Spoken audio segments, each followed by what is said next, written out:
আমরা আজকে কোথায় এসেছি? ঈশ্বরের মণ্ডলীতে, ঈশ্বরের মণ্ডলীতে এসেছি, ব্যবস্থায় এসেছি। এটা কার ব্যবস্থা? ঈশ্বরের ব্যবস্থা। এটা কোনো সমিত্র স্যারের বা কারো বাড়ি না। আজকের দিনটা এটা ঈশ্বরের স্তম্ভ।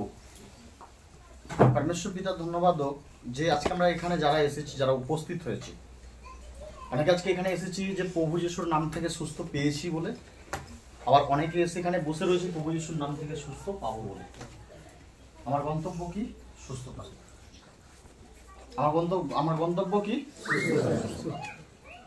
পরমেশ্বর পিতা আমাকে সুস্থ করবে বলে এখানে নিয়ে এসেছে। আমি যদি ঈশ্বরের আওয়াজকে বুঝতে পারি, অবশ্যই আমি সুস্থ হব। এখানে 100 জন দাঁড়িয়ে সাক্ষ্য দিচ্ছে, আমি একা অসুস্থ অবস্থায় ফিরে যাব, তাহলে আমি মূর্খ কারা? যাদের মধ্যে জগতের জ্ঞান রয়েছে। মূর্খতা। কারণ জগতের জ্ঞান কখনো তোমার জীবনকে বাঁচাতে পারবে না। জগতের জ্ঞান কখনো তোমার জীবনকে কি করতে পারবে না? বাঁচাতে।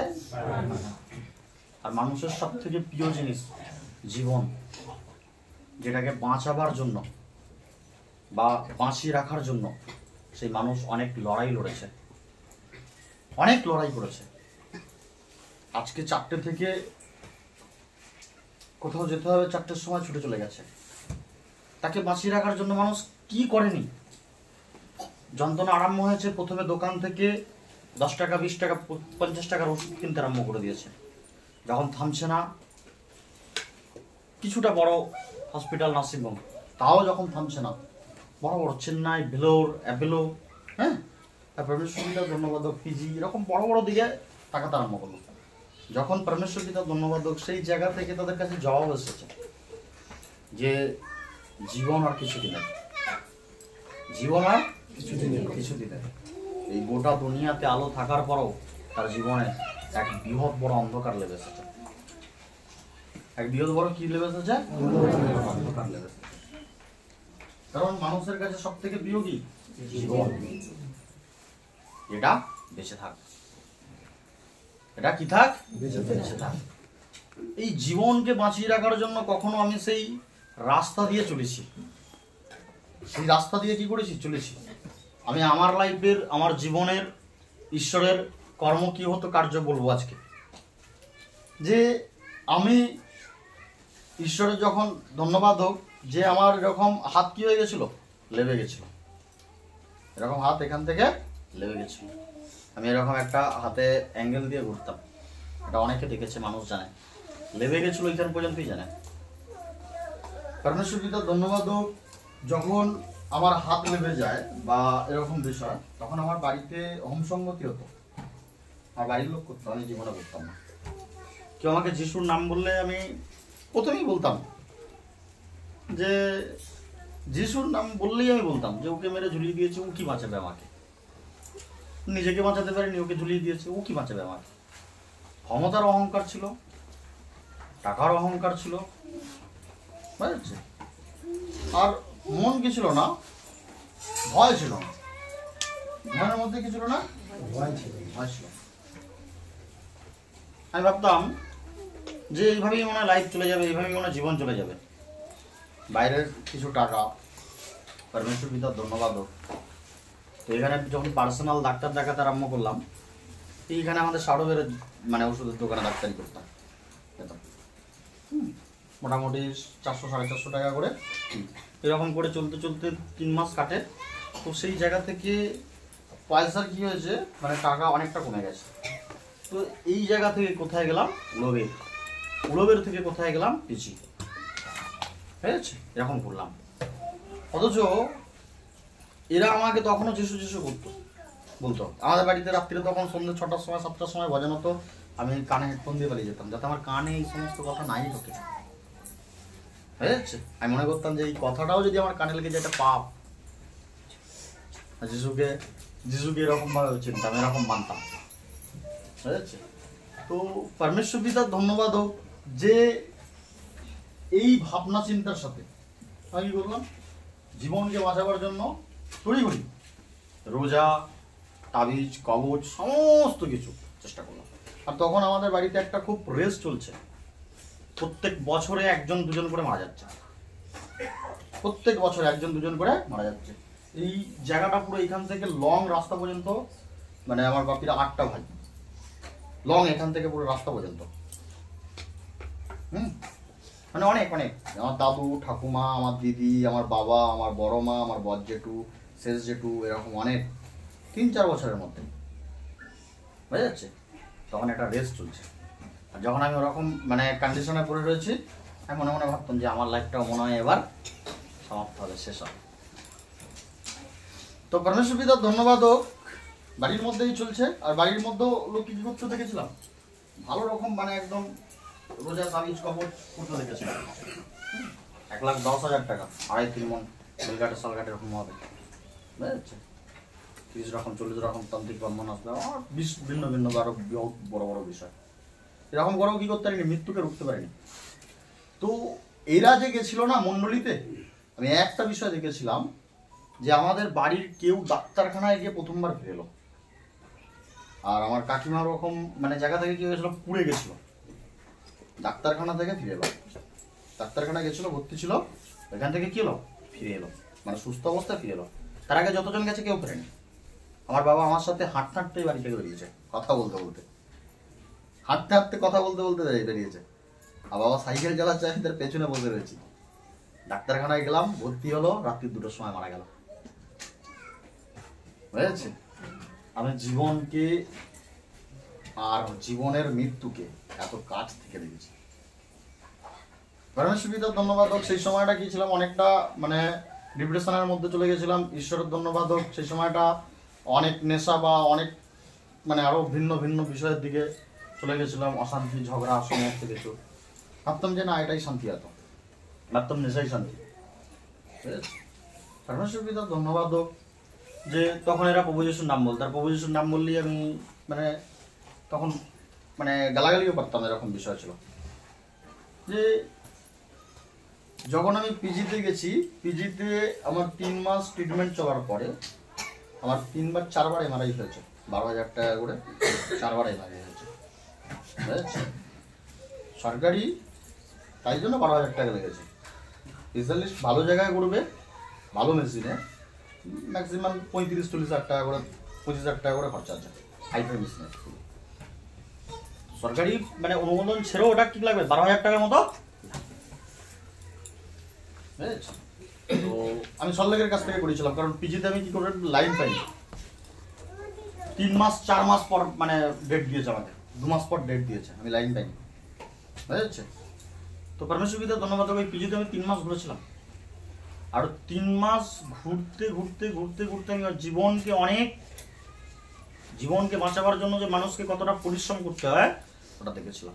একবার এখানে লাইন, এখান থেকে ছুটে আবার সেখানে লাইন, সেখান থেকে ছুটে ওখানে লাইন, কিনে এলাম 15 দিন 17 দিনের ওষুধ কিনে এলাম। তারপরের বারে আবার 15 দিন পরে গেলাম, কি হচ্ছে না সেরকমই বিষয় আছে, সব ওষুধ বাতিল, ক্যান্সেল, আবার নতুন করে ওষুধ, আবার নতুন করে রিপোর্ট। এই করতে করতে 3 থেকে 4 মাস থেকে এরকম 6 মাসের মতো হয়ে গেছে। ডাক্তার লাস্টে একটা ডাক্তারের মানে পায়ে ধরে কাঁদতে লেগে গেছিলাম যে আমার বাবা নেই, আমার মা একা, যা মা কখনো জানতে পেরে যে এই বিষয়টা পুরো মরে যাবে, তুমি আর একবার আমাকে দেখো।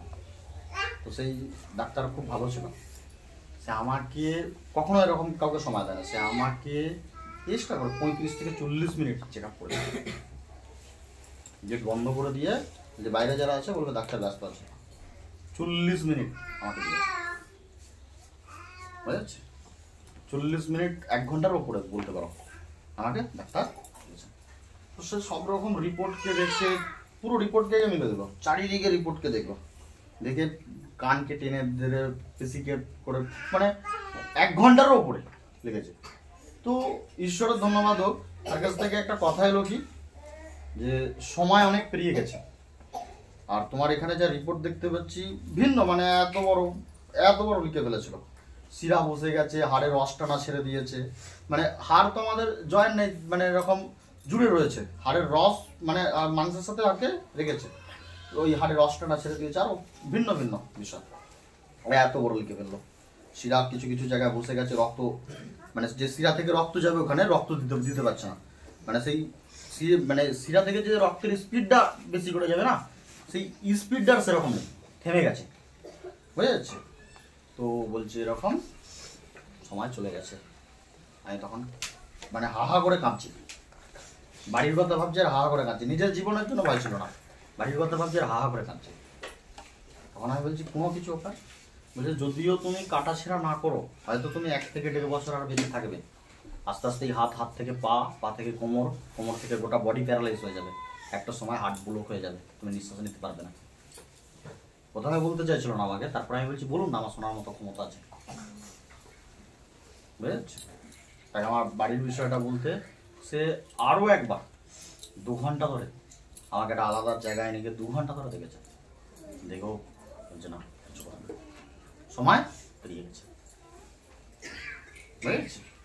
বলছে যদি তুমি কাটাছেঁড়া না করো হয়তো বছরখানেক, বছর 1.5 বাঁচবে, আর যখন তুমি আরেকটা চান্স হতে পারে, তাও বলছে 100%-এর মধ্যে 0%-ও চান্স নেই তুমি বেঁচে আসবে।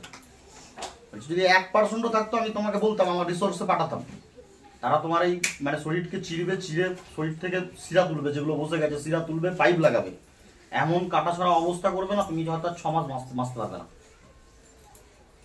বুঝেছে। মানে যেখানে যেখানে শিরা সব বসে গেছে সব এরকম তুলবে আর ওখান থেকে কেটে কেটে সব পাইপ লাগাবে।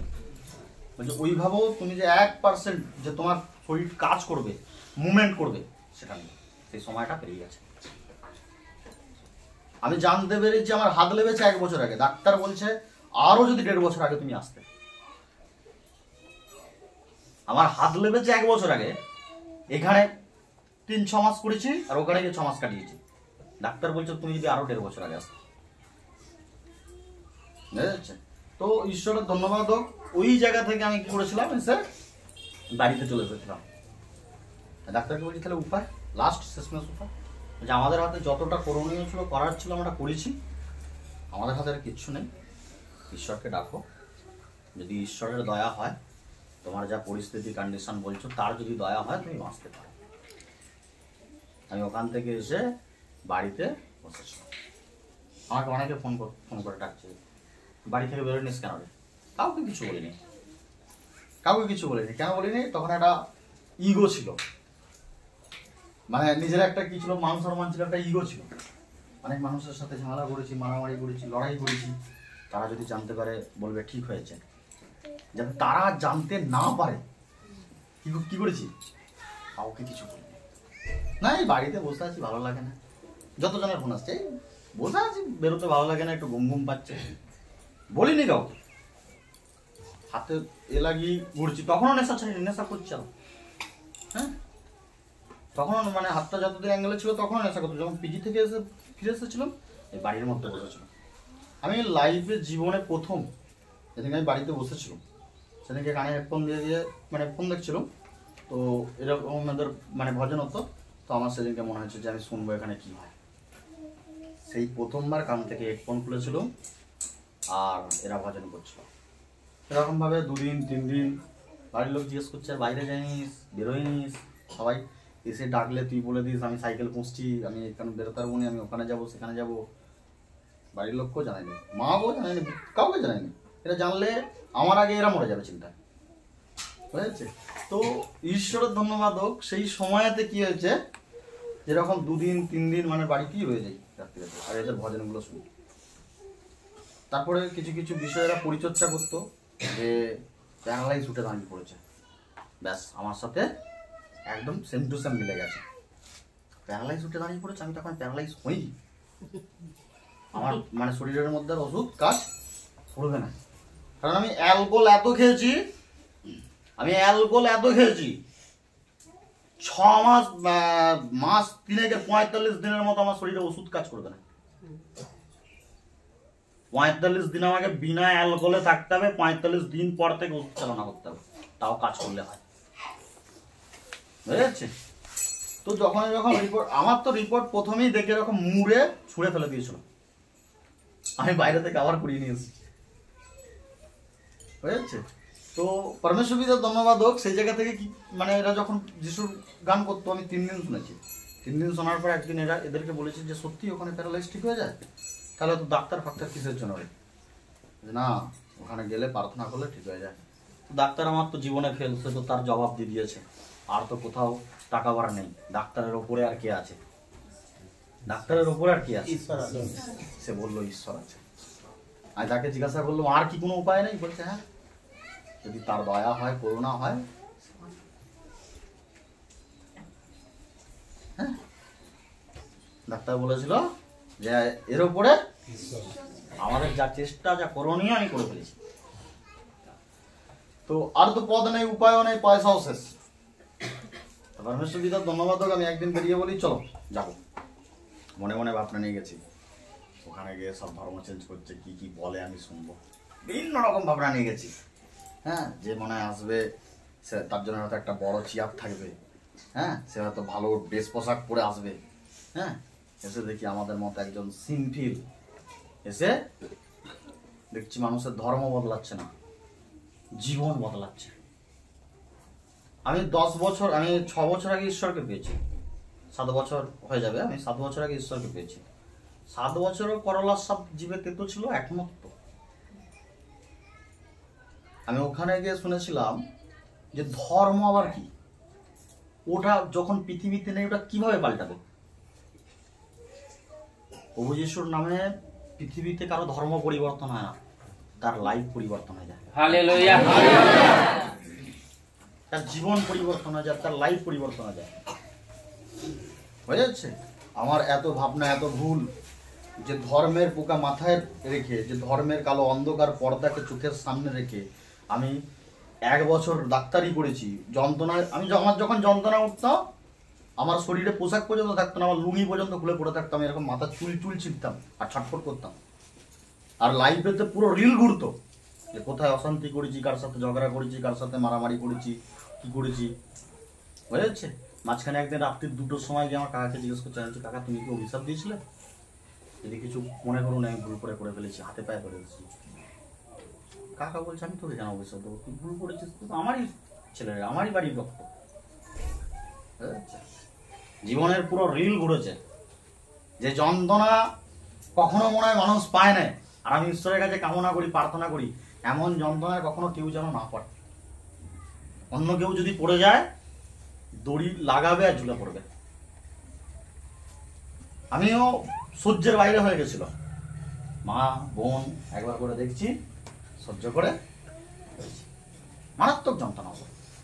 ওই যন্ত্রণা কখনো কি হয়নি, আমার শরীর থেকে যায়নি, থামেনি, হেভি যন্ত্রণা। তো আমি যেদিনকে এদের সাথে আমি বলেছি গেলে ঠিক হয়ে যাবে, আমি গেছি এরকম মণ্ডলীতে। আমি যখন যারা সব উঠে দাঁড়াচ্ছে, আমি তাদেরকে দেখছি, দেখে ভাবছি এসব লোক নিয়ে এসেছে এরা, এসব এদের লোক, এসব বলছে। হ্যাঁ, আমি ক্যালকুলেট করছি, একে যদি এত টাকা দেয়, 500 টাকার গাড়ি খরচা করে কলকাতা থেকে এসেছে, তাহলে একে এত টাকা, ও হুগলি থেকে এসেছে, ওকে এত টাকা, তোদের কাছে এত, এরকম ক্যালকুলেট করে 72,700 টাকা না কত হয়েছিল, 72,700 টাকা না কত হয়েছিল, হয়ে যাচ্ছে। এরকম ক্যালকুলেট করে মানে আমি ভাবতাম যে পয়সা দিয়ে নিয়ে এসেছে, যারা সাক্ষী দাঁড়াচ্ছে ভাবতাম পয়সা দিয়ে নিয়ে এসেছে, মানে মন এতটা তখন জঘন্য ছিল। তো ক্যালকুলেট করে এরকম হয়েছে। হওয়ার পরে প্রার্থনা করতে লাস্টে দেখি সম্মান হতে, দেখি এতটা একটা থলি সম্মান উঠছে 2টো থলিতে। আলছি যদি 1000 টাকা 500 টাকাও মুড়ে দেয় এতে মানুষ, 40,000 টাকা ধরবে না এই বস্তাতে, 20,000 টাকা ধরবে না, তাহলে কি এরা সব লসে রান করছে। তখন আমার মনে হয়েছে না, এতগুলো মানুষ মিথ্যা বলতে পারে না, এখানে কিছুতে একটা শক্তি আছে। তো পরমেশ্বরকে ধন্যবাদ হোক, সম্মানে প্রার্থনার পর আমি লাস্ট প্রার্থনা যখন হচ্ছে, আমি প্রার্থনা করেছিলাম যে প্রভু আমি জানি না তুমি ঈশ্বর কি কে, আমি জানি না, আমার শরীরের মধ্যে যে যন্ত্রণা হচ্ছে, যেটা আমি আজ পর্যন্ত আমার বাড়ির লোককে কখনো বলতে পারিনি, না বন্ধুদের কাছে বলতে পেরেছি, না কারো কাছে বলতে পেরেছি। বন্ধুদের কাছে বলিনি, অনেকের সাথে বিবাদ ছিল, তারা শুনলেই বলবে ঠিক হচ্ছে, ভালো হচ্ছে, এই ভাবনায় বলিনি।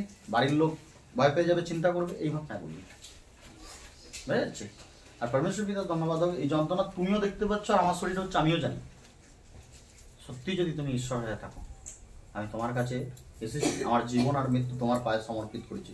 যদি সত্যি তুমি ঈশ্বর হয়ে থাকো, তাহলে আমার যন্ত্রণাটা এখন থামিয়ে দাও। আমি প্রথমে চাই যে আমাকে সুস্থ করে দাও, কারণ আমার যন্ত্রণা তখন কি ছিল, ইম্পর্টেন্ট ছিল। আমি বলেছিলাম যে যন্ত্রণাটা তুমি আমাকে কি করো, থামিয়ে দাও। আর পরমেশ্বর পিতার ধন্যবাদ হোক বলে লাস্ট প্রার্থনা করেছি। মণ্ডলী শেষ হয়ে গেছে, তখনও দেখি যন্ত্রণা হচ্ছে, মণ্ডলী শেষ হয়ে গেছে, তখনও দেখি যন্ত্রণা হচ্ছে। কিন্তু ওই পুরো রিলটাকে মনে করছি যে যদি ওখানে 10 জন ঠিক হতে পারে, আমি আজকে অসুস্থ অবস্থা কেন ফিরে যাব। আর ওখানে মূল একটা বিষয়কে শুনেছিলাম, প্রত্যেকজন উঠেছে, দাঁড়িয়ে শিক্ষা দিয়েছে, সাক্ষী দিয়েছে। আমি গিয়ে চারিদিকে তাকাচ্ছিলাম, ঈশ্বর কথা দেখতে পাই। চারিদিকে গিয়ে তাকাচ্ছিলাম, ঈশ্বর কথা দেখতে পাই। কিন্তু আমার মধ্যে এতটুকু জ্ঞান ছিল যে দাঁড়িয়ে বলছিল ক্যান্সার হয়েছে, স্টেজ লাস্ট স্টেজ। সে দাঁড়িয়ে বলছে যে আমি প্রভুকে পাওয়ার পর আজকে 3 বছর মণ্ডলীতে করছি, আমি ঠিক আছি, সুস্থ আছি। আমি অনুভব করেছিলাম যে ওর মধ্যে দিয়ে ঈশ্বর দাঁড়িয়ে আমাকে বলে গেছে যে আমি তাকে সুস্থ করবো। ধন্যবাদ হোক। আমি সাক্ষ্যকে কি করেছিলাম, অনুভব করেছিলাম। আর ওখানে একটা কথা শুনেছিলাম যে বহু পাপীদের জন্য এসেছে। আমি নিজেকে পাপী মনে করতাম, আমি জানি আমি কি পাপ করেছি, তার জ্ঞানও আমার কাছে ছিল। আর পরমেশ্বর পিতার ধন্যবাদ হোক যে ঈশ্বর বলেছে আমি পাপীদের জন্য এসেছি। যখন আমি এই কথাটা শুনেছি, সাক্ষ্যকে যখন আমি শুনছি না, পরমেশ্বর পিতার ধন্যবাদ হোক, সাক্ষ্যকে যখন আমি শুনছি, সাক্ষ্য যখন হচ্ছে ওই মণ্ডলী থেকে বেরোবার পরে সাক্ষ্য যখন আলোচনা হচ্ছে, সাক্ষ্যকে নিয়ে আমি কি করছিলাম, পরিচর্যা করছিলাম, আলোচনা করছিলাম। তো রাস্তায় আস্তে আস্তে মণ্ডলীতে যখন শেষ হয়ে গেছে, তখন থেকে যন্ত্রণা হচ্ছে। রাস্তায় আস্তে আস্তে বাড়ির লোকের সাথে কথা বলছি, যে না, বাড়ির লোক জিজ্ঞেস করছে কি গেলে, কি বুঝলি? আরে না, আমি দেখলাম অনেক মানুষ সুস্থ হয়েছে, সত্যি একটা বিশ্বাসের মানুষ সুস্থ হচ্ছে। আমি আগে সত্যি জায়গাটা খারাপ ভাবতাম, কিন্তু আজকে আমার ওই ভুলটাও ভেঙে গেল। কারণ আমি দুরকম কথা বলি না, যেটা মন বলে সেটাই বলি। যখন ঈশ্বরকে মেনে নিইনি, যিশুকে মেনে নিইনি, ঘেন্না করেছি। যখন আমি গিয়ে দেখলাম ওখানে সেরকম কিছু হয় না, শুধু মানুষ সুস্থ হচ্ছে দেখলাম। আর ওখানে আমার তখন বাড়ির লোক বলছে, কি দেখলি ওখানে ধর্ম পরিবর্তন হচ্ছে? আমি বলছি না, মানুষের জীবন পরিবর্তন হচ্ছে, মানুষের জীবন পরিবর্তন হচ্ছে। যখন আমি বাইবেল পড়লাম, যখন আমি বাইবেলকে পেলাম, যখন আমি পড়তে আরম্ভ করলাম, ওই রাস্তা থেকে যখন আমি আসছি, কথা বলতে বলতে হাফ রাস্তায় চলে এসেছি গাড়িতে করে, হঠাৎ এরকম করছি, দেখি যন্ত্রণা নেই, যন্ত্রণা দেখি নেই। তো ঈশ্বরের ধন্যবাদ হোক,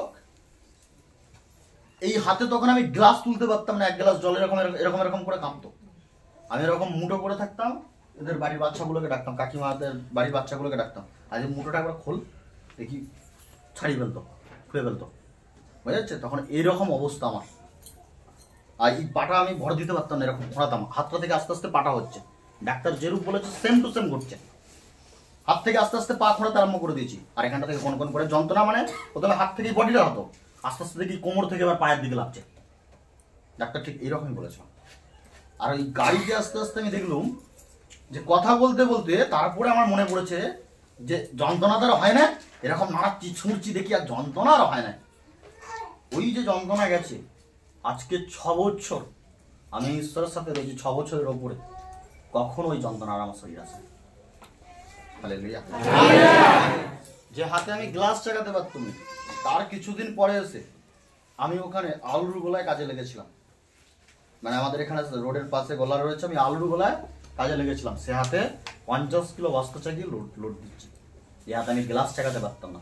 আমি যে গ্লাস চাকাতে পারতাম না, এটা আমার বাড়ির লোক জানতো। আর আমার বাড়ির লোককে আমি খুব ভালো করে বলে রেখেছিলাম যে এটা আশপাশের কেউ যেন না জানে। কারণ আমি সবার সাথে খারাপ ব্যবহার করেছি, ভালো ব্যবহার করিনি। জানলে তারা মনে মনে বলবে ঠিক হয়েছে, বেশ হয়েছে। হ্যাঁ, পরমেশ্বর পিতার ধন্যবাদ হোক, ওই যে যন্ত্রণা থেমে গেছে আমার। আমি বাড়িতে এসে কি করছিলাম, পরমেশ্বর পিতার ধন্যবাদ হোক, বাড়িতে এসে কি করছিলাম, মুখ ধুচ্ছিলাম। বাড়িতে এসে কি করছিলাম, মুখ ধুচ্ছিলাম। আর ওদের বাড়িতে তখন একটা মানে কাজ ছিল, যারা আজকে মনোনীত হয়ে যে সাক্ষ্য দিল না, 50 বছর অসুস্থ ধরেছিল, তখন ওদের বাড়িতে রোজাদারা কাজ হচ্ছিল। তো এরা একটা যাওয়ার সময় প্রার্থনা করেছিল যে ওদের বাড়ির মানে ঘিয়ের গন্ধ বা কোনো কিছু শয়তানিক প্রলোভন যেন এই দিকে না আসতে পারে। এরকম বোতলে করে মুখ ধুচ্ছি, এরকম মুখটা বাড়িয়ে ধুচ্ছি, দেখি গন্ধ চাচ্ছে, ঘিয়ের ফুমের সব গন্ধ চাচ্ছে পোড়া। আর মুখটা এইটুখানি সরিয়ে নিয়েছে, দেখি গন্ধ নেই। মানে এইখান থেকে পুরো হাওয়াকে কভার করে রেখেছে। তো এইরকম একবার শুকছি, একবার মাথা পেঁচুচ্ছি, দেখি গন্ধ নেই। তো তখন আমার মনে হয়েছে যে একজন মানে আমার বোন প্রার্থনা করছিল যেন গন্ধ না আসে। তখন এই প্রার্থনাটার কথা আমার মনে পড়লো। আর আমি এখানে দাঁড়িয়ে যখন যন্ত্রণাটা নেই, আমি বাড়িতে এসে আরো একবার চেক করছি, চেক করে এরকম এরকম এরকম করছি, দেয়ালা থেকে এরকম করছি, দেখি যন্ত্রণা। তাহলে তখন ঈশ্বরের কাছে প্রার্থনা করেছিলাম যে তোমার চমৎকার দেখার জন্য এতটুকুই যথেষ্ট। আমি জীবনে যতদিন বেঁচে থাকবো প্রভু, আমি জীবনে যতদিন বেঁচে থাকবো, আমি আমার রক্ত মাংসের জীবনকে তোমার সামনে সমর্পিত করলাম, আমার আত্মাকেও সমর্পিত করলাম। আমি জীবনে যতদিন বেঁচে থাকবো আমি তোমার নামের ধন্যবাদ করবো, তোমার মহিমা করবো, তোমার স্তুতি প্রশংসা করবো। তারপর থেকে আমি ঈশ্বরের কাছে যেতে আরম্ভ করি। আর আজ পর্যন্ত আমি 6.5 বছর আছি, যে 1.5 বছর ছিল। আমি এসেই 3 দিন না 4 দিন হয়েছিল, তবে খুব বোকামো করেছি। এসে কি হয়েছে, 3 দিন না 4 দিন হয়েছিল, হপ্তাখানেক হপ্তা দিয়ে গেছি। যাবার পরে কি ছিল, আমার একটা এমআরআই এর ব্যাগ ছিল এরকম বড়, একটা এমআরআই এর ব্যাগ ছিল এরকম বড়, আরো সব ওষুধের প্রেসক্রিপশন ছিল, আমি সব জলে ফেলে দিয়েছি। তো খুব ভুল করেছি, মূর্খ কাজ করেছি। যদি ওগুলো থাকতো, ওইগুলো সমেত এখন আমি সাক্ষ্য হয়ে দাঁড়াতাম। একদিকে আমার ডাক্তারি রিপোর্ট উঠতো, হ্যাঁ, অনলাইনে, আর একদিকে আমি বলতাম যে আমার লাইফ এখানে ছিল। পৃথিবীতে আমি এই সমস্ত জিনিসগুলোকে 1 বছর ধরে ক্রয় করেছি। আর যেটা আমি লাগাতার 5 বছর জমিয়েছিলাম, সেই সঞ্চয়কে ব্যয় করে এটাকে আমি ক্রয় করেছি। আর এইখান থেকে জবাব এই ছিল, আজকে আমি প্রভুর জন্য এখানে। কারণ অনেকে কি করে, চোখের দেখাতেও কি করে না, বিশ্বাস করে না। কেন বিশ্বাস করে না? তার জগতের জ্ঞানটাকে বিশ্বাস করতে দেয় না। সে মনে করে আমি যে বসে আছি আমিই চালাক, বাকি এখানে যতজন আছে তারা বোকা। কিন্তু তার এই জ্ঞানের কারণেই তার জীবন নিহত হয়ে যাবে। কারণ যদি প্রভু যিশুকে সে না চিনতে পারে, যদি না বুঝতে পারে, তাকে জীবন দেওয়ার মতো কিচ্ছু নেই এই পৃথিবীতে। বুঝা যাচ্ছে? আজকে মৃত্যুর মুখ থেকে আমি ফিরেছি, আমি বলছি আমি আমার লাইফের সাক্ষ্য দিচ্ছি, আমি আমার লাইফের সাক্ষ্য দিচ্ছি, এটা আমার লাইফের সাক্ষ্য। অন্যজন যত আমি তাকে বলতাম ধর্ম পরিবর্তন আছে, যখন আমার লাইফে জিনিস মানে সমস্ত কিছু বিষয় ঘটছে, তখন আমি কি বলবো, কি পরিবর্তন হচ্ছে।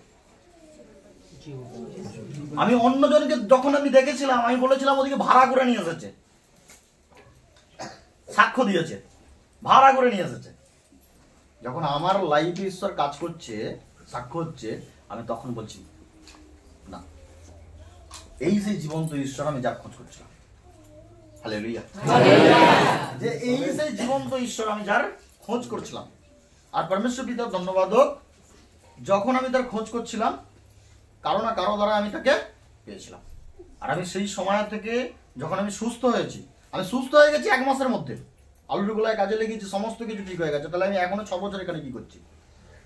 আমি সুস্থ হয়ে গিয়ে আমার লাইফকে চেঞ্জ করে দিচ্ছি। আমি যে বাইরেতে 40-45 হাজার টাকার কাজ করতাম, সেই কাজকে ছেড়ে দিয়েছি।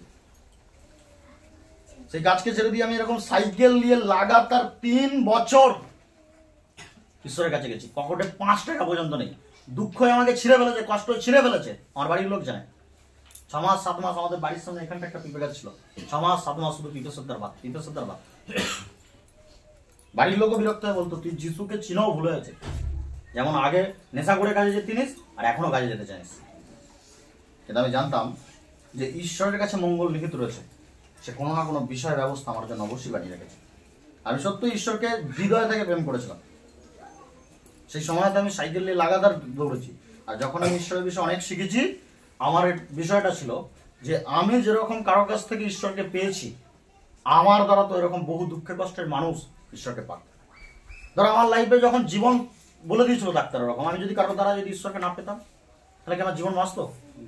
আজকে যদি আমি প্রচার না করতাম যে যিশু থেকে জীবন বাঁচে, যিশু থেকে সুস্থতা হওয়া যায়, তাহলে কি তোমরা এতজন এখানে একত্রিত হতে? তোমাদেরকে সুস্থ করার জন্য যদি আমার জীবনও চলে যায়, যাক, আমি পরমেশ্বর পিতার ধন্যবাদ হোক, যখন আমি ঈশ্বরে সুস্থ হয়েছি, আমি চাইলে নাও যেতে পারতাম, চাইলে আমি নাও যেতে পারতাম। বুঝে যাচ্ছে?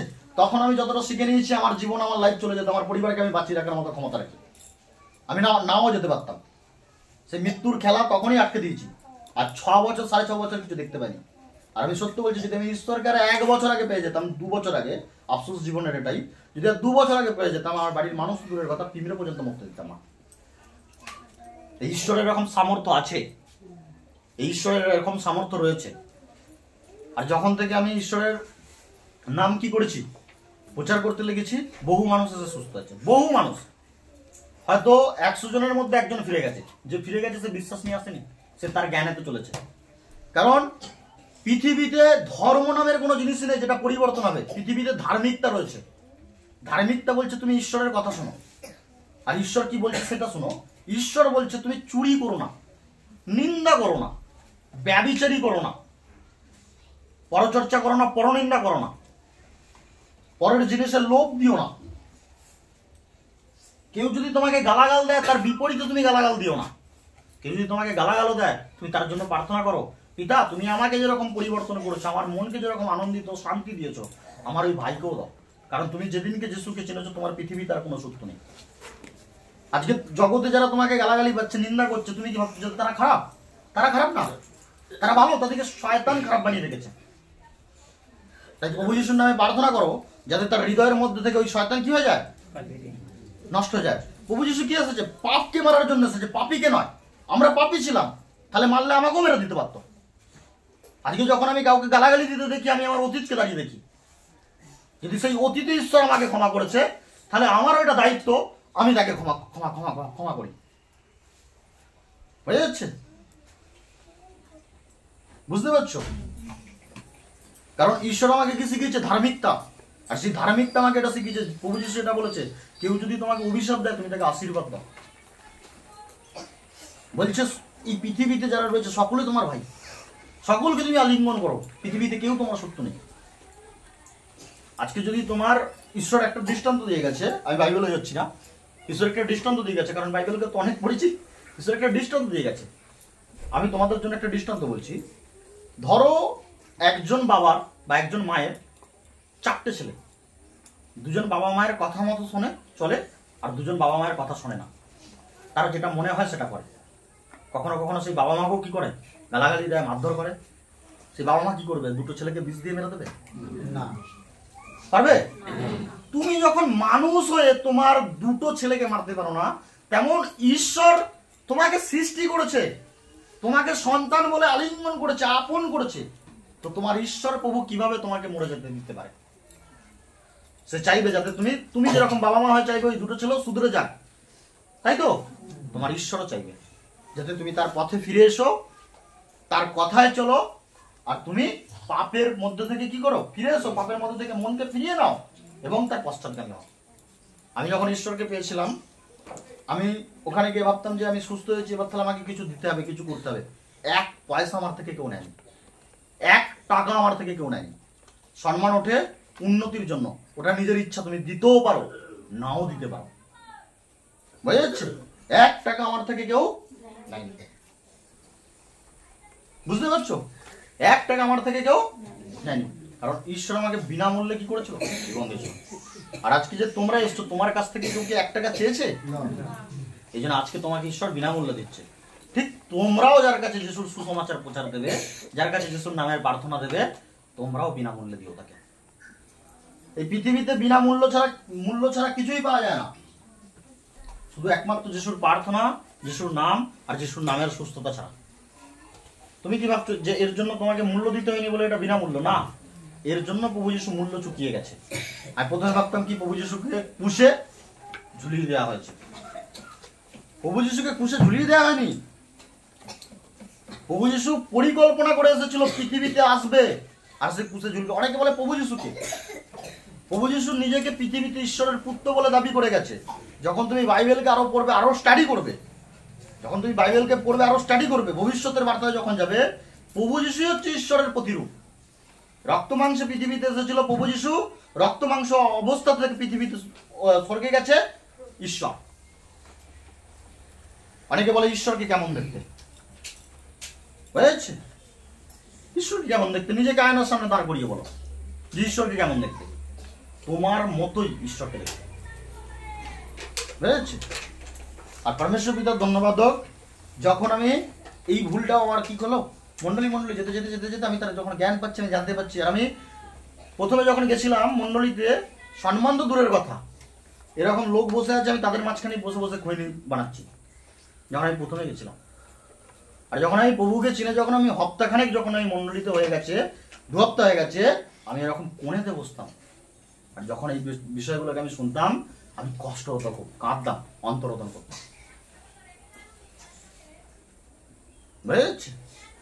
সম্মানের এরকম থলি এসেছে, আমার কাছে কোনো পয়সাই নেই হাতে, পকেটে ইচ্ছা করে হাত দিয়ে, হাতে কোনো পয়সাই নেই, সম্মানের কাছে এরকম ছেড়ে দিলাম।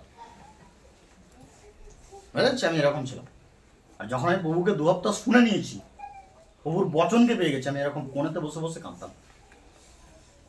আমি সেদিন কি মনে করেছিলাম যে প্রভু আর কখনো নেশা করবো না, করিনি। আজকে 6 বছর হয়ে গেছে, 6 বছর হয়ে গেছে আমার লাইফে মদ, বিড়ি, গুটকা, বিমল, গ্যাঁজা, কখনো কখনো কাগজে ডে নাইট দিয়ে টানতাম, কখনো কখনো বাইকের ট্যাঙ্কি খুলে টানতাম, সমস্ত কিছু A to Z আজকে লাইফে কিচ্ছু নাই। হালেলুয়া। আমি যদি তাকে জীবনে কখনো না পেতাম, আমি জানতামই না যে জীবন কি। যখন জগতে ছিলাম ভাবতাম জীবনের শান্তি হচ্ছে নেশা। যারা জগতে রয়েছে, আজও রয়েছে, তুমি জিজ্ঞাসা করবে, তারা বলবে জীবনের শান্তি ব্যভিচারী। ব্যভিচারী আনন্দ না, ব্যভিচারী আনন্দ নয়। তুমি আজকে ব্যভিচারী করছো, একটা সময় তোমার রক্ত মাংসের যন্ত্রণায় তুমি এর 10 গুণ ছটফটানি করবে। হয়ে যাচ্ছে। ঈশ্বর বলে ব্যভিচারীর মতো মহাপাপ পৃথিবীতে আর কিচ্ছু নেই। আর আজকে যে তাকে, তার নামকে স্বীকার করার পরে, প্রভু যিশুর নামকে স্বীকার করার পরে, পাবার পরও যে ব্যভিচারিত রয়েছে, একটা সময় তুমি তাকে দেখতে পাবে তার রক্ত মাংস যন্ত্রণায় সে আধার কাতার খাবে, এরকম মাছ ছটফট করে জল ছাড়া, রাত দিন দুপুর সে চিৎকার করবে। বুঝছে? আর পরমেশ্বর পিতার ধন্যবাদ হোক যাতে আমরা এই ব্যভিচারীর পাপে আর না পড়ি, যাতে ব্যভিচারীর পাপ থেকে উঠে আসতে পারি, যাতে নেশার মধ্যে থেকে উঠে আসতে পারি, যাতে আমাদের শরীরে রোগ কিসের জন্য? আমাদের শরীরে রোগ কিসের জন্য? আমাদের শরীরে রোগ হচ্ছে আমাদের পাপের জন্য। পাপ আমাদেরকে কোথায় নিয়ে গেছিল? মৃত্যুর মুখে নিয়ে গেছিল। পাপ আমাদেরকে মৃত্যুর মুখে নিয়ে গেছিল। আর ঈশ্বর আমার পাপের জন্য পৃথিবীতে এসেছিল। ভাবো, প্রভু যিশু কোথায় থাকতো? স্বর্গে থাকতো। হয়েছে? সে কি করে বলতে পারে আমি আব্রাহামের আগে থেকে ছিলাম? যখন আদমকে সৃষ্টি হচ্ছিল আমি সেখানেও ছিলাম। সে কি করে বলতে পারে? অনেকে বলেছে আমি, সে ঈশ্বরের পুত্র বলে নিজেকে পৃথিবীতে দাবি করেছে, তো অনেকে তার কাছে গেছে, আমি তোমার পিতাকে দেখবো। বলছে লুক এট মি, আমাকে দেখে নিয়েছো, আমার পিতাকেও দেখে নিয়েছো। আমাকে যে ভালোবাসে সে আমার পিতাকেও ভালোবাসে। বাবা, এত কনফিডেন্সের সাথে সে বলছে। আর তুমি প্রভু যিশুর ক্যারেক্টার দেখবে, প্রভু যিশুর ক্যারেক্টার, সে স্বর্গ থেকে কোথায় এসেছে? পৃথিবীতে। স্বর্গের সুখ ছেড়ে দিয়ে জঘন্য পৃথিবীতে লেগেছে। কাদের জন্য? তোমার আমার জন্য, পাপীদের জন্য। আর সে লেগেছে কেন জানো? যাতে তোমার আমার পাপকে বয়ে নিয়ে যেতে পারে। আর সে স্বর্গ থেকে যখন পৃথিবীতে লেগেছে, সে বলছে যাব বচনে, যোহন 12:46 হয়েছে। আমি যখন এরকম মন্ডলী থেকে তোমাদের মতো প্রথম বসেছি, আমি স্টেজ, মানে আমি ভাবছি একটা আলাদা জগতে আমি বসে রয়েছি, আলাদা অনুভব করছি। আচ্ছা, সেখানে দাঁড়িয়েছে পেছনে, পড়ুন দিন। আমি জ্যোতি স্বরূপ হইয়া এই জগতে আসিয়াছি, যেন যে কেহ আমাতে বিশ্বাস করে সে অন্ধকারে না থাকে। আর যদি কেহ আমার কথা শুনিয়া পালন না করে, আমি তাহার বিচার করি না, কারণ আমি জগতের বিচার করিতে নয়, কিন্তু জগতের পরিত্রাণ করিতে আসিয়াছি। হ্যাঁ, বলছে আমি জগতের বিচার করিতে নয়, আমি জগতের পরিত্রাণ করিতে আসিয়াছি। বলছে যে কেহ আমাকে বিশ্বাস করবে সে অন্ধকারে পড়ে থাকবে। যে কেহ, কোন ধর্মকে ডাকলো? বিশাল ভাবে কাউকে ডেকে নিল? ঈশ্বর ধর্ম না, ঈশ্বর মানুষ বানিয়েছে। আর এই মানুষের মধ্যে দুটো প্রজাতি বানিয়েছে, নারী আর পুরুষ বানিয়েছে। পৃথিবীতে কোনো গ্রন্থ নেই, কোনো গ্রন্থ নেই, কোনো জ্ঞানী মানুষ নেই যে বলতে পারবে সে ধর্মের কারণে ফলভোগ করবে। আছে কেউ? এখানের মধ্যে কেউ আছে? প্রত্যেকটা মানুষকে তার কর্মের কাঠগড়া দিয়ে ঘুরতে হবে, আর প্রত্যেকটা মানুষ তার কর্মের কারণে ফলভোগ করবে। তাহলে যখন ম্যাটার কর্ম, তো তুমি ধর্মের আড়ালে করছো কেন? বোঝা যাচ্ছে? তুমি কিসের জন্য ফল পাবে ঈশ্বরের কাছে? স্বর্গে বা নরকে কিসের জন্য যাবে? কেউ আছে পৃথিবীতে যে বলবে আমি ধর্মের জন্য যাব? কারণ ধর্মর সৃষ্টি ঈশ্বর করেনি, ঈশ্বর মানুষ সৃষ্টি করেছে, আর তার মধ্যে দুটো প্রজাতি বানিয়েছে, নারী আর পুরুষ বানিয়েছে। একটা অন্ধ যে চোখে দেখতে পায় না, সেও একটা মেয়ের গলা মানে কণ্ঠের সুর শুনে, গলার সুর শুনে বলে দেবে এটা মেয়ে? পারবে না? পারবে না? কেউ বলতে পারবে এটা আমার মেয়ে, আমি একে ছেলে সাজিয়ে রাখবো আমার ঘরেতে? পারবে? তার গঠনকে ঈশ্বর আলাদা বানিয়েছে, তার ভয়েসকে ঈশ্বর আলাদা বানিয়েছে, তাকে দেখতে বিচিত্র করেছে, ছেলে আর মেয়ে আর ছেলের থেকে মানে আলাদা রকম ভিন্ন বানিয়েছে। কারণ এটা ঈশ্বর ভাগ করেছে, এটা পৃথিবীতে এক করে দেবার ক্ষমতা কারণে। কেউ বলতে পারবে যে আমার মেয়েকে ছেলে সাজিয়ে আমি ঘরে বউ নিয়ে আসবো? বাকি ওরকম বলতে পারবে আমার ছেলেকে মেয়ে সাজিয়ে আমি অন্য জায়গায় বিয়ে দিয়ে দেবো? কখনো পারবে না। কে ভাগ করেছে? এটা ঈশ্বর বিভাজিত জিনিস, যেটা পৃথিবীতে এক করার মতো কারো সামর্থ্য নেই। আর যেটা ঈশ্বর ভাগ করেনি, যেমন ধর্ম, এটা কখনো আলাদা করার মতো কারো সামর্থ্য। আজকে তোমরা সবাই একই জায়গায় বসে রয়েছ, কে কোথা থেকে এসেছো, কে ছোট কে বড়, এর ভেদভাব ঈশ্বর করেনি। ঈশ্বর জানে তোমরা সকলে সন্তান তার, ঈশ্বর জানে তোমরা সকলে সন্তান তার। আর সেই ঈশ্বর বলছে যে কেহ তাকে বিশ্বাস করবে, যে কেহ। অনেকে, আমি যখন মন্ডলী যেতাম, অনেকে বলতো ও তো বিদেশি ঈশ্বর রে। আমি বলতাম যদি বিদেশের ঈশ্বর হয় তাহলে আমার দেশে করছে কি? না, ও তো খ্রিস্টানদের ঈশ্বর। গোটা বাইবেল তুমি স্টাডি করো, একটা জায়গায় যদি তুমি খ্রিস্টান ওয়ার্ড বা শব্দ দেখিয়ে দিতে পারো, আমি বাইবেল পড়া ছেড়ে দেবো। আমি 6.5 বছর বাইবেলকে স্টাডি করছি, বুঝা যাচ্ছে? খ্রিস্ট কথার অর্থ হচ্ছে অভিষিক্ত। আর যখন সেই বিশ্লেষণকে তুমি চলিত ভাষায় নিয়ে যাবে, সেটা খ্রিস্টান দাঁড়াবে, মানে খ্রিস্টের বিশ্বাসীর অপরুক্ত নাম খ্রিস্টান। খ্রিস্টান কোনো ধর্ম না, মূলত তার একটা শাখা, মূলত তার একটা শাখা। আর পরমেশ্বর পিতার ধন্যবাদ হোক, ঈশ্বর কি করেছে? মানুষ বানিয়েছে, আর এই মানুষের মধ্যে দুটো প্রজাতি বানিয়েছে, নারী আর পুরুষ বানিয়েছে। তবু এই যে এত ভেদ, ধর্ম, এটা সেটা কে বানিয়ে রেখেছে জানো? শয়তান। কারণ শয়তান তোমাকে চ্যালেঞ্জ করেছে, শয়তান তোমাকে বলছে যে পৃথিবীতে তুমি পয়সা চিনে যাও, ডিগ্রি চিনে যাও, ক্ষমতা করে নাও, বডি বানিয়ে নাও, যা খুশি করে নাও, আমি তোমাকে ধ্বংস করে দিতে পারবো।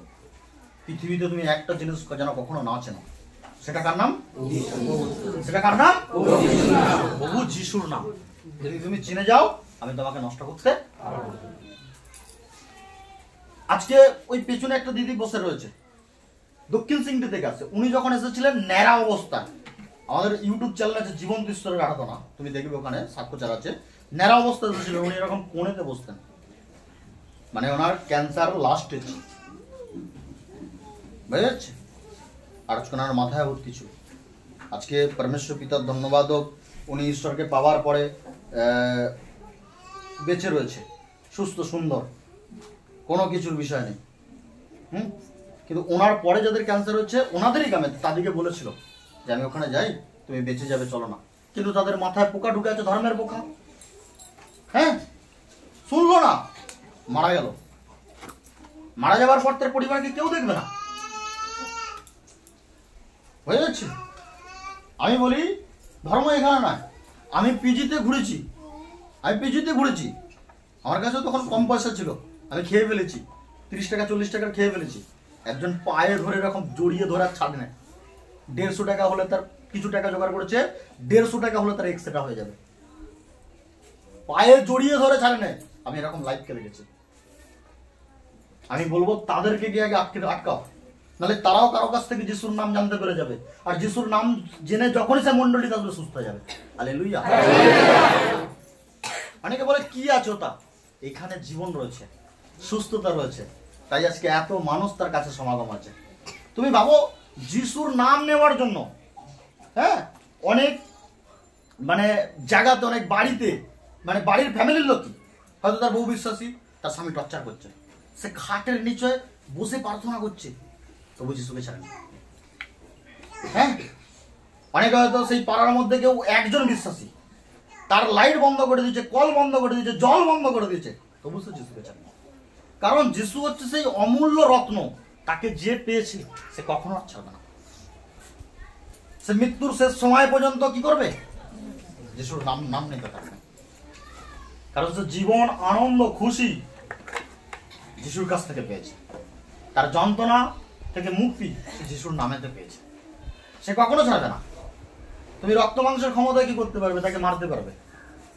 ঈশ্বরের ধন্যবাদ হোক, তুমি যখন তাকে মারবে, মারার সময় তো হয়তো তুমি দু একটা মারলে, মারার সময় তো সেই বিশ্বাসী প্রার্থনা করবে যে ঈশ্বরের পাপ ক্ষমা করে দিও, কারণ সেই বিশ্বাসী জানে তুমি কি করছো। আর যদি কখনো ঈশ্বরের বিচার লেগে যায় না তোমার কাছে, তোমার তো তোমার বংশের মূল পর্যন্ত থাকবে না। তোমার বংশের মূল পর্যন্ত থাকবে না। পৃথিবীতে যেখানে যেখানে তুমি ছড়িয়ে ছিটিয়ে রয়েছো, কোন একটা জায়গা বেঁচে থাকবে না, শুকিয়ে যাবে। বুঝা যাচ্ছে? এটা হচ্ছে ঈশ্বরের সামর্থ্য, পাওয়ারিটি। আমি এটা ঈশ্বরের একটা মানে এটা পরিবর্তনের একটা স্টেঞ্জিং বলছি, তুমি শোনো। পুরাতন নিয়মে যখন তুমি যাবে, মুসার সামনাসামনি হয়েছিল কার?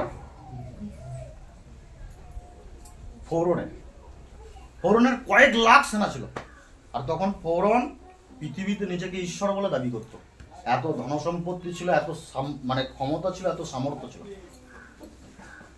বুঝা যাচ্ছে? কিছুদিন এরকম দাবি করেছে, মানুষের উপর অত্যাচার করেছে, ঈশ্বর তাকে ছাড় দিয়েছে। ঈশ্বর তাকে কি দিয়েছে? ছাড় দিয়েছে। কিন্তু লাস্টে যখন তুমি এই বিষয়টা যখন পড়ে পড়ে লেবীয় পুস্তক, যাত্রা পুস্তক যখন তুমি পড়ে পড়ে আসবে, লাস্ট শেষেতে ঈশ্বর তাকে ছেড়ে দেয়নি, ছাড় দিয়েছে। ঈশ্বর তাকে ছেড়ে দেয়নি, সমাপ্ত করে দিয়েছে। তার 70 লাখ 80 লাখের মতো সেনা, তার বংশই বৃহৎ বড়, তার মূল পর্যন্ত কেঁপে যায়। ফৌরনের বংশের মূল পর্যন্ত নেই। বুঝেছে? এটা হচ্ছে ঈশ্বর সমৃদ্ধ। আমি তোমাকে সুস্থতার জন্য প্রার্থনা করব, তুমি যাতে অসুস্থ থেকে সুস্থ হও। আমি তোমাকে সুস্থতার জন্য প্রার্থনা করবো, তুমি যাতে অসুস্থ থেকে সুস্থ হও, তুমি যাতে পাপের মধ্যে থেকে মন ফিরিয়ে নিয়ে আসো। আর এই প্রার্থনার জন্য তুমি যদি আমাকে নিন্দা তাড়না করো, খুব সুন্দর। আমি কখনো তোমার উপরে, কখনো আমার হিংসা আসবে না, কখনো রাগ আসবে না। কারণ আমার প্রভু এই পৃথিবীতে হিংসা, তাড়না, নিন্দা পাওয়ার জন্যই পৃথিবীতে লেগেছে। বুঝেছে? সে সর্ব থেকে কেন এসেছে পৃথিবীতে? সে নিজেকে কুশে দিয়েছে। তার পরিকল্পনা কি ছিল? নিজেকে কুশে দেবে, আর সে কুশে দিয়েছে। বোঝা যাচ্ছে? তুমি যিশুর কেরিয়ারকে কখনো দেখেছো? যিশুর মানে একবার হিস্ট্রিকে পড়বে, চিত্রকে পড়বে। যিশু মানে আমি বই খুলছি না, 38 বছর ধরে একজন চলতে পারে না, উঠতে পারে না, দাঁড়াতে পারে না। তাকে যিশু বলছে, ওঠো, চলো, তোমার খাট তুলিয়া লইয়া চলিয়া গেলাম। যিশু লৌকোয় করে সমুদ্রের উপর দিয়ে যাচ্ছে, ঝড় হাওয়া একবার উথাল পাতাল করছে, বলছে হাওয়া আর ঝড় শান্ত হও, থেমে গেছে। যারা তার সাথে ছিল বলছে, কেমন ব্যক্তি যে এর আজ্ঞা হাওয়া ও জল বায়ু সমস্ত সবাই ছিল। বুঝা যাচ্ছে? তুমি দেখতে পাবে ঈশ্বর মৃতকে কি করেছে? জীবিত করেছে। মৃত জীবিত হয় যদি তোমার বিশ্বাস থাকে। আর যদি তুমি পরখ করার জন্য আসো, চলো দেখি ওখানে কি হয়, মৃত জীবিত হয় নাকি, কখনো হবে না। বরঞ্চ যারা বেঁচে এসেছে এই পরখ করতে আসবে, তারাও একটা সময় থাকবে না। বুঝেছে? যে সুল আনতে এসেছে তার থেকে মশল ভারী হয়ে যাবে। তুমি মানুষের সাথে যুদ্ধ করবে, পরিস্থিতির সাথে যুদ্ধ করবে, বেঁচে থাকবে। কখনো ঈশ্বরের সাথে যুদ্ধ করো না। আমি যেই থেকে ঈশ্বরকে চিনেছি, আমি আমার ভাবনা, আমি আমার খেয়াল থেকে ছেড়ে দিয়েছি। আর আমি যারা ঈশ্বরকে চেনে না, হয়তো ঈশ্বর তাদেরকে মাফ করবে, কিন্তু যারা ঈশ্বরকে চেনে তারা যদি কখনো ঈশ্বরের বিপক্ষে লাগে, তারা মাফ পাবে কি আমি জানি না, তাদেরকে ঈশ্বর ক্ষমা করবে কি আমি জানি না। তবে ঈশ্বর ক্ষমাকারী ঈশ্বর, ঈশ্বর দয়াময় ঈশ্বর, ঈশ্বর করুণাময় ঈশ্বর। অবশ্যই ঈশ্বর প্রত্যেককে ক্ষমা করবে। পরমেশ্বর পিতা ধন্যবাদ হোক, যিশু পৃথিবীতে লেগেছিল এই জন্য যাতে তার নাম থেকে পাপীরা উদ্ধার পায়, যাতে তার নাম থেকে পাপীরা জীবন পায়। আজকে দেখো যিশুর নাম থেকে অনেকে জীবন পেয়েছে। আর এরকম একটা মন্ডলী না, এই শনিবারেতেই হাওড়ার মধ্যে কয়েক হাজার হাজার মন্ডলী চলছে। আর আমার মধ্যে এরকম কত লাখ লাখ পাস্টার আছে হাওড়ার মধ্যে, কয়েক হাজার হাজার পাস্টার রয়েছে। বোঝা যাচ্ছে? আর চারিদিকে চলছে এরকম এক জায়গা না, বহু জায়গায় মানুষ সুস্থ হচ্ছে। কারণ কেন জানো? তার সময় সামনে এসে গেছে, সে লাভার সময় এসে গেছে পৃথিবীতে, সময় সন্নিকট হয়ে গেছে। বুঝেছে? সে লাভার সময় সন্নিকট হয়ে গেছে। আজকে পুরো পৃথিবী ব্যাবিলনের মতো হয়ে গেছে। তুমি এখন সোশ্যাল মিডিয়া দেখবে ছেলে ছেলে বিয়ে করছে, মেয়ে মেয়ে বিয়ে করছে, ব্যভিচারিতে ভরে গেছে পৃথিবী। ঈশ্বরের সমস্ত কিছু। এই পৃথিবীকে দেখে সেই ব্যাবিলনের মতো মনে হচ্ছে, যে ব্যাবিলনকে ঈশ্বর ধ্বংস করেছিল, যে ব্যাবিলনকে ঈশ্বর কি করে দিয়েছিল, ধ্বংস করে দিয়েছিল। আর প্রভু যিশুটা বলে গেছিল যে আমি প্রথমবার এসেছি পাপীদের জন্য, দ্বিতীয়বার আসবো ধার্মিকদের জন্য, যারা আমার নামের সাথে থাকবে তাদেরকে আমি দেবো। আর পরমেশ্বর পিতা ধন্যবাদ হোক, তুমি যখন তার হিস্ট্রিকে দেখবে তুমি ভাববে যে একজনকে মৃত থেকে জীবিত কে করতে পারে। এটা প্রভু যিশু পৃথিবীতে থাকাকালীন করেছে, মৃত থেকে জীবিত করেছে।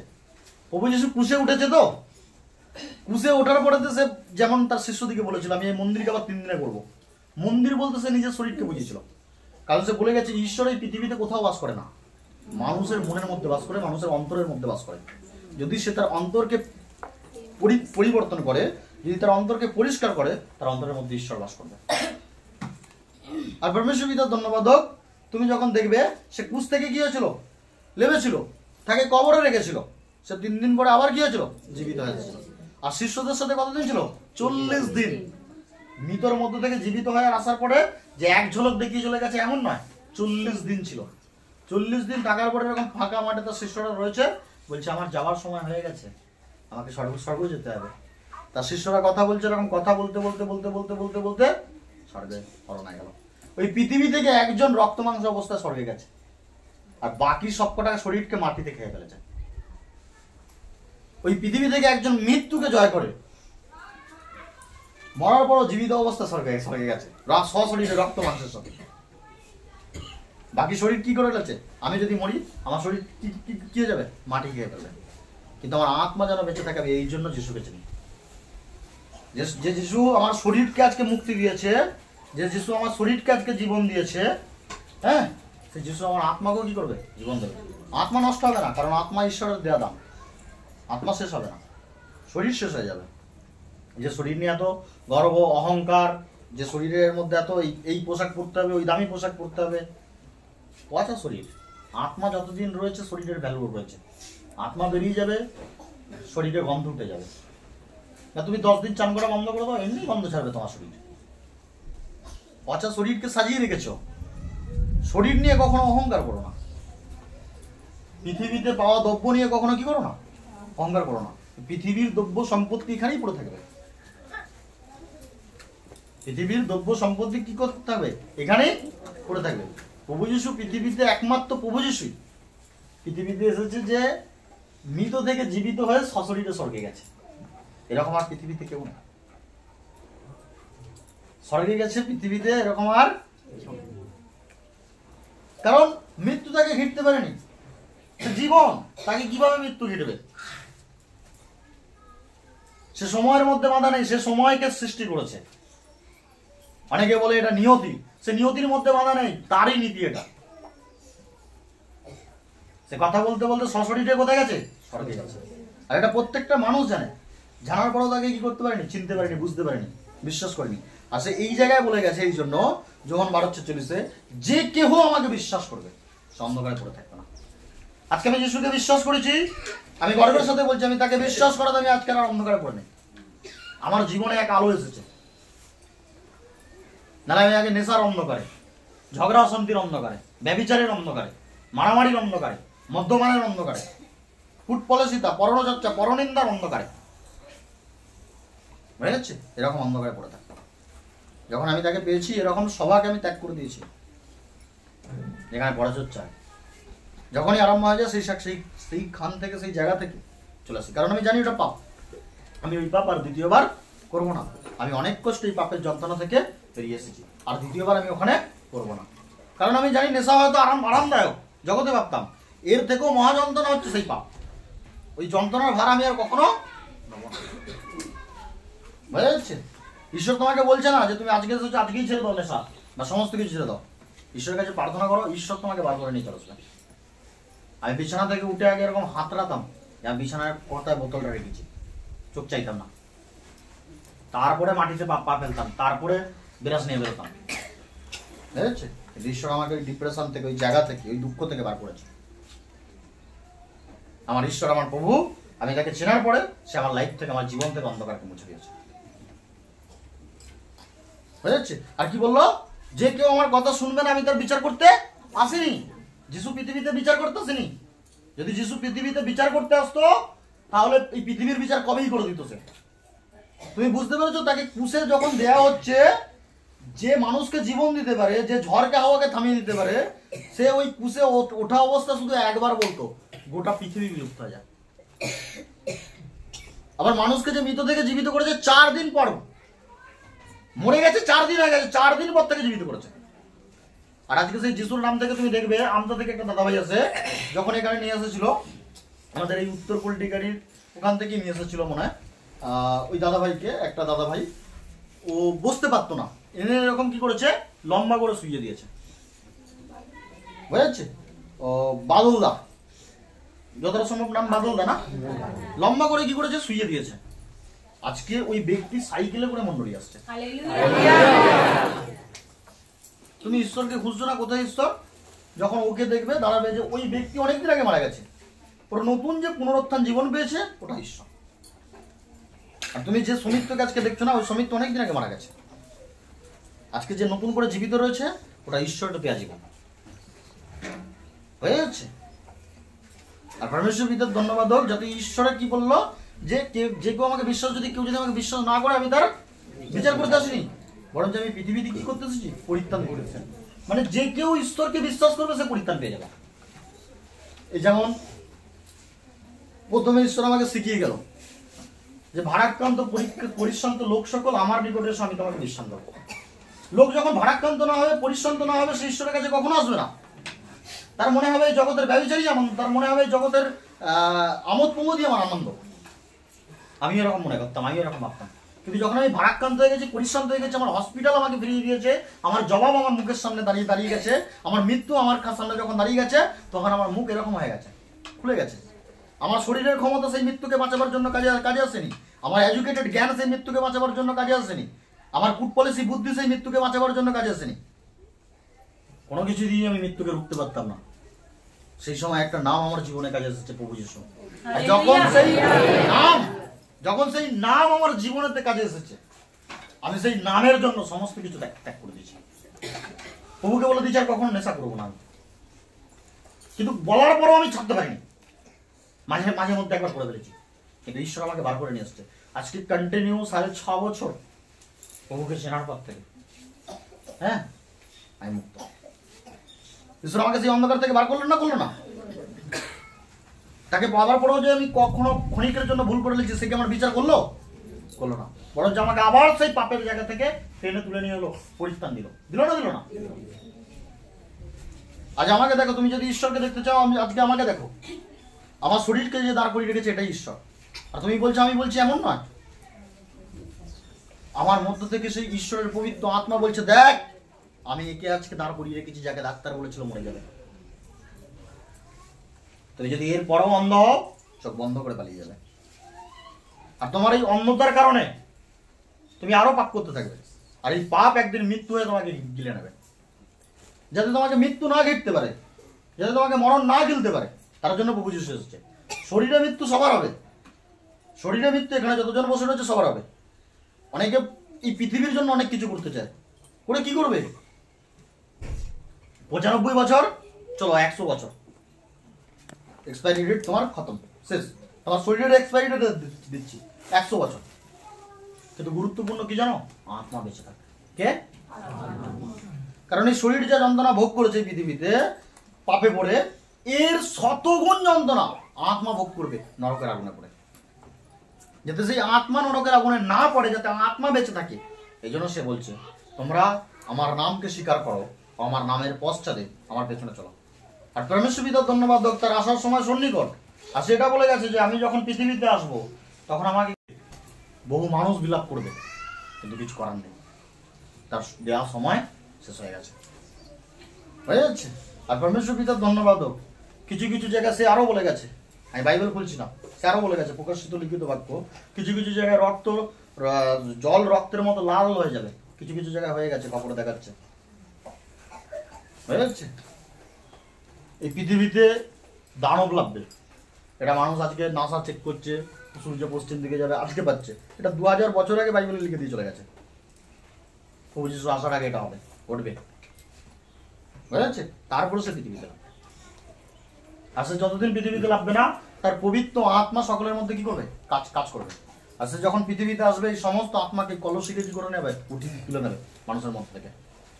আর আজকে যদি মানুষ বলে ও প্রভু যিশুর কাছে কেন যাচ্ছে, কিসের জন্য যাচ্ছে, যদি কেউ আমার বিষয়ে জিজ্ঞাসা করে, আমি সত্য বলছি আমি মুক্তি ও পরিত্রাণ স্বর্গরাজ্যের জন্য যাচ্ছি। কারণ আমার এই পৃথিবীর দ্রব্য আর বস্তুর প্রতি লোভ ও লালসা নেই। এটা আমি ভোগ করেছি, আমার পরের জেনারেশন এসে ভোগ করবে। বুঝা যাচ্ছে? বায়ু ভক্ষণ মাত্র। তুমি কখনো হাওয়াকে দেখেছো? হাওয়া ধোঁয়ায় ধোঁয়া, অসারই অসার। হাওয়া ডান দিক থেকে বাদিক থেকে পূর্ব দিক থেকে পশ্চিম দিক, হাওয়া কি না কি করবে, কিন্তু যেখান থেকে উৎপত্তি হচ্ছে সেখানেই আবার মিলে যাবে। কখনো এই নদীকে দেখেছো? নদীকে এই জল ফুলে বাড়ছে আবার কমে যাচ্ছে, তাই তো? নদী ছুটছে, কাকে ভর্তি করবে? গঙ্গাকে। গঙ্গা যাচ্ছে, কাকে ভর্তি করবে? সাগরকে। ভর্তি কি কেউ হয়েছে? অসার। পৃথিবীর সঞ্চয় পৃথিবীতেই পড়ে থাকবে, পৃথিবীর দ্রব্য পৃথিবীতেই পড়ে থাকবে। এখান থেকে এক মুঠো কেউ কিচ্ছু নিয়ে যেতে পারে না। বুঝেছে? তাই পৃথিবীর লালসায়, পৃথিবীর লাভের জন্য কখনো মিথ্যার পথ বেছে নিও না, কখনো কুযুক্তি বা কুবৃত্তির পথ বেছে নিও না। আত্মা অনেক প্রয়োজনীয়তা, গুরুত্বপূর্ণ। আত্মাকে বাঁচাবার জন্য সত্যের পথ বাঁচো। ঈশ্বর বলে তুমি সদা সত্য বলো, কারো বিষয়ে মিথ্যা সাক্ষ্য দিও না। কেউ যদি তোমাকে অপমান করে তার অপমানে কোনো কিছু মনে করো না, বরঞ্চ তাকে প্রেম করো। কেউ যদি তোমাকে অভিশাপ দেয় তাকে আশীর্বাদ দাও। কেউ যদি তোমাকে ঘৃণা করে তুমি তাকে আলিঙ্গন করো, তাকে ভালোবাসো। ঈশ্বর আমাকে এটা শিখিয়েছে। বলছে যে এই সমস্ত আজ্ঞাগুলো আমার মানবে। বলছে তুমি যেমন আমাকে প্রেম করছো, আমাকে সমাদর করছো, তোমার বাবা মাকেও প্রেম করো, তোমার বাবা মাকেও সমাদর করো। যে এই সমস্ত আজ্ঞাগুলোর সাথে চলবে, আমি সত্য বলছি আগামী দিন তার জন্য ঈশ্বর পৃথিবীতে লাগবে। আর অনেকে বলবে আমার শরীরে ঠিক নেই, বাঁচতে পারি, আমি আত্মায় কি করে বাঁচবো? অনেকে বলবে শরীর তাহলে আমার কিভাবে সুস্থ হবে? শরীর কোনো কিছুতে সুস্থ হবে না। তুমি এখানে বসে রয়েছো, শরীর সুস্থ করার জন্য অনেক বড় কিছু বলতে হবে না। চোখ বন্ধ করো, প্রার্থনা করো। শরীর সুস্থ হওয়ার জন্য পরমেশ্বর পিতার ধন্যবাদ, প্রভু যিশুর ধন্যবাদ, এই দুটো নাম বলবে আর মণ্ডলী বলবে, এতেই শরীর সুস্থ হয়ে যাবে। তুমি ভাবছো আমি মণ্ডলী থেকে কিভাবে সুস্থ হবো? না, মণ্ডলীতে খালি নেই। তুমি মানুষের দৃষ্টিতে দেখলে এখানে কাউকে দেখতে পাবে না। তুমি যখন তার প্রার্থনায় তার আত্মা যখন পরিপূর্ণতা হবে, আত্মার দৃষ্টিতে যখন দেখবে, তুমি দেখতে পাবে এখানে সমস্ত সর্বদূর সর্বলোক দাঁড়িয়ে রয়েছে এবং তার মাঝখানে জীবন্ত ঈশ্বর এবং জীবন্ত ঈশ্বরের পবিত্র আত্মা দাঁড়িয়ে রয়েছে। তুমি ভাবো এক সপ্তাহ আগে যারা প্রার্থনা করেছিল বা এক মাস আগে যারা প্রার্থনা করেছিল তারা আজকে এখানে এসে সাক্ষ্য হয়েছে। তার মানে তাদের প্রার্থনা তো কেউ একজন শুনছিল, তাদের প্রার্থনা তো কেউ একজন শুনছিল, তাই তো এখানে এসে তারা সাক্ষ্য হয়েছে। তুমি যদি আজকে মনে করে থাকো, তুমি যদি আজকে চোখ বন্ধ করে আর মানে এটা প্রার্থনা করো, আমি তোমাদের জন্য প্রার্থনা করছি, তুমি চোখ বন্ধ করে এটা মনে করে থাকো যে তোমার প্রার্থনা এখানে দাঁড়িয়ে ঈশ্বর শুনছে, তুমি যদি এটা চোখ বন্ধ করে মনে করতে পারো আমি তোমার জন্য প্রফেসি করছি, আমি তোমার জন্য প্রার্থনা করছি, তুমি যদি এটা মনে করো তোমার প্রার্থনাকে এখানে দাঁড়িয়ে নিরাকার আত্মা, যাকে তুমি দেখতে পাচ্ছ না, যাকে তুমি দেখতে পাচ্ছ না আমি দেখতে পাচ্ছি না, সেই নিরাকার আত্মা তোমার প্রার্থনা শুনছে, সেই জীবন্ত ঈশ্বর তোমার প্রার্থনা শুনছে, আমি সত্য বলছি সে তোমার প্রার্থনাকে শুনেছে। আর তুমি বিশ্বাস করো সে তোমাকে সুস্থ আর সুন্দর করে দিয়েছে, কারণ তোমাকে সুস্থ সুন্দর করার জন্য মণ্ডলীতে সে ডেকে নিয়ে এসেছে। তুমি মণ্ডলীতে এসেছে এটা কখনো ভেবো না, কারণ তার আজ্ঞা ছাড়া হাওয়া কখনো ডান দিক থেকে বাঁ দিকে যেতে পারে না, বৃষ্টির একটা ফোঁটা কখনো পৃথিবীতে আসতে পারে না। তুমি যে মণ্ডলীতে এসেছো এটাও তারই ইচ্ছা, কারণ সে চেয়েছে যে তুমি অনেক কষ্টের মধ্যে পড়ে আছো, এবার তোমাকে সুস্থ করা যাক। তুমি আজকে যদি মণ্ডলীতে এসেছো তার প্রিয় পুত্রের প্রভু যিশুর নামে যদি তুমি বিশ্বাস করে প্রার্থনা করেছো যে আমি যিশুর নাম থেকে চাইছি পিতা আমাকে অসুস্থ থেকে বার করো, আমি যিশুর নাম থেকে চাইছি আমার শরীরের যন্ত্রণাকে দূর করো, আমি যিশুর নাম থেকে চাইছি আমাকে অভাবের মধ্যে থেকে বার করো, আমি যিশুর নাম থেকে চাইছি আমাকে দুঃখের মধ্যে থেকে বার করো, আমি যিশুর নাম থেকে চাইছি আমাকে কষ্টের মধ্যে থেকে বার করো, আমি যিশুর নাম থেকে চাইছি আমাকে অসুস্থতার বিছানা থেকে বার করাও, আমি যিশুর নাম থেকে চাইছি আমাকে অসুবিধার জায়গা থেকে বার করো। আমি সত্য বলছি তুমি প্রভু যিশুর নাম থেকে বেরিয়ে গেছো। Yes amen, hallelujah.